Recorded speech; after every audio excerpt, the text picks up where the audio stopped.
আজকে ভিডিওতে আমরা দেখতে চলেছি OnePlus Nord 2 এর আনবক্সিং ও ফার্স্ট ইমপ্রেশনস। তো লেটস গো। সো প্রথমে আনবক্স করলে আমরা বক্স থেকে পেয়ে যাবো আমাদের মোবাইলটা, তারপরে পেয়ে যাবো আমাদের 65 ওয়াটের একটা ফাস্ট চার্জার, তারপরে পেয়ে যাবো অ্যাজ ইউজুয়াল আমাদের যে রেড কালারের কেবলটা থাকে সেই কেবলটা, এবং তারপরে পেয়ে যাবো আমাদের সফট ফ্রি কেস। কিন্তু এটা দেখতে কিন্তু বেশ অন্যরকম একটা ডিজাইনিং রয়েছে এটার ভিতরে, রাইট? OnePlus Nord 2 কিন্তু এর সাথে নতুন 3টা কেসও লঞ্চ করে দিয়েছে। যদি আপনারা ইন্টারেস্টেড থাকেন তাহলে কেসটা নিতে পারেন। একটা হচ্ছে স্যান্ডস্টোন কেস, দ্বিতীয়টাকে আমি পার্সোনালি বলছি রেইনবো কেস, এবং যে 3 নাম্বার কেসটা রয়েছে সেটা হচ্ছে স্পেশাল এডিশন। আমি বলবো মাদারবোর্ডের কপি করে তার উপর একটা ফাঙ্কি ডিজাইন করে দিয়েছে এটা, এবং দেখতে কিন্তু বেশ দারুণ এটাও। সো আপনারা এই কেসটা চাইলে দেখতে পারেন। সো OnePlus Nord 2, সো এই ফোনটাতে আপনারা পেয়েছেন ডাইমেনসিটি 1200 প্রসেসর, যেটা OnePlus Nord-এর যে সিই প্রসেসর দিয়ে ফোন এসেছিল না, যেটাতে ছিল স্ন্যাপড্রাগন 760, যেটাতে এসেছিল স্ন্যাপড্রাগন 768, সেটা থেকে কিন্তু এটার পারফরমেন্স অনেক গুণে ভালো। এবং এটাতে কিন্তু আপনাদের ক্যামেরা পারফরমেন্স বলুন বা নর্মালি অন্য কোনো কিছু বলুন, সেটা কিন্তু অনেক বেটার রয়েছে। এর ভিতরে আপনারা পেয়েছেন 45 mAh ব্যাটারি, 45 mAh ব্যাটারি এবং 65 ওয়াটের একটা ফাস্ট চার্জার। এবং শুধুমাত্র এখানেই এই ফোনটা সীমাবদ্ধ নেই।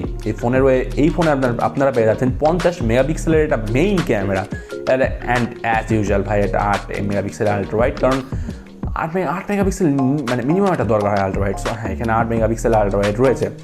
অ্যান্ড সামনে পেয়ে যাচ্ছেন 32 মেগাপিক্সেলের একটি ক্যামেরা, এবং এখানে যে 50 মেগাপিক্সেলের ক্যামেরা রয়েছে না, সেটাতে একটু অন্যরকম একটা জিনিস রয়েছে। সেটা হচ্ছে এই 50 MP যে ক্যামেরাটা রয়েছে সেটা কিন্তু OnePlus 9 Pro যে ক্যামেরাটা ছিল না হ্যাসেলব্লেড, সেই একই ক্যামেরা এই Nord 2-তে ইউজ করা হয়েছে। সো বুঝতে পারছেন কোয়ালিটি কতটা ভালো হওয়ার আশঙ্কা আছে। বাট যেহেতু Nord 2 আসলে অতটা মানে OnePlus 9 Proর মতো অতটা বেশি অপটিমাইজেশন হবে না, অত বেশি পাওয়ারফুল হবে না। সো 50 মেগাপিক্সেলের ক্যামেরাটাকে হ্যান্ডেল করতে পারবে কি না, বা সেই মেগাপিক্সেল অনুযায়ী ছবিটা আপনাকে এনে দিতে পারবে কিনা, এটা এখন দেখা সবচেয়ে বড় একটা বিষয়। আর তাছাড়াও ফোনটা ওভারঅল অনেক গুড রয়েছে, কারণ গতবারের OnePlus Nord-এর ফোনগুলোতে অ্যালার্ট স্লাইডার ছিল না, অ্যালার্ট স্লাইডারটা দিয়ে দিয়েছে।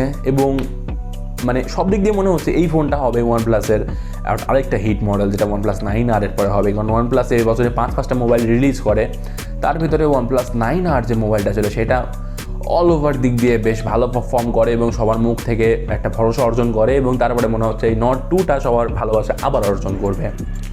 ভালোবাসা অর্জন করবে এবার ক্যামেরাতেও, কারণ OnePlus 9 Proর ক্যামেরা ডাইরেক্ট বসিয়ে দেওয়া হচ্ছে Nord 2-তে, এবং যার ফলাফল আপনারা দেখতেই পাচ্ছেন।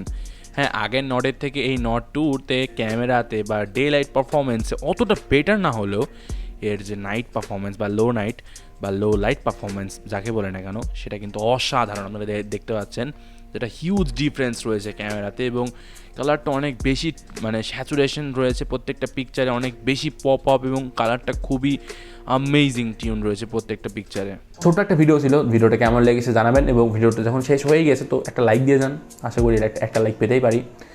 এবং thank you so much for watching this video. I am Piyas Pal, signing out.